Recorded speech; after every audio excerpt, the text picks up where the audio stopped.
வணக்கம் நண்பர்களே. பௌர்ணமி நிலவின் கதிர்வீச்சு மற்றும் அதன் சக்தி அறிவியல் மற்றும் ஆன்மீக ரீதியில் மனித உடலிலும் மனதிலும் குறிப்பிடத்தக்க தாக்கங்களை ஏற்படுத்துகிறது. நிலவு தானாக ஒளி வீசவில்லை என்றால் சூரிய ஒளியை பிரதிபலிக்கும் போது அதன் ஆற்றல் பூமியில் உள்ள நீர் மற்றும் உயிரினங்களின் மீது தீவிரமான மாற்றங்களை உண்டாக்குகிறது.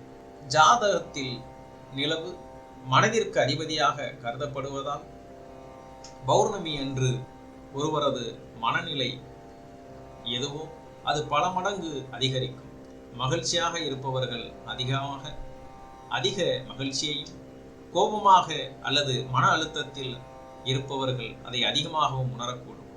இந்நாளில் செய்யப்படும் தியானம் லட்சம் மடங்கு அதிக பலனை தரும் என்று சித்தர்கள் கூறுகிறார்கள்.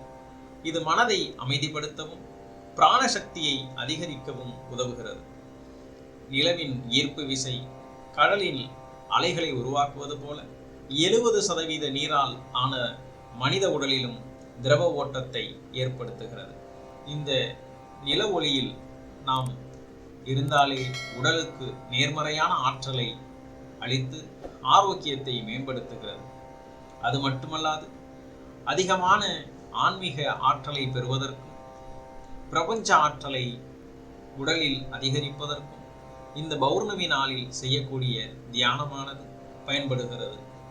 எனவே எல்லோரும் எல்லா பௌர்ணமி நாள்களிலும் தவங்களை மேற்கொண்டு இந்த பிரபஞ்ச ஆற்றலை எல்லோரும் பெற்று வளமோடு வாழுங்கள்.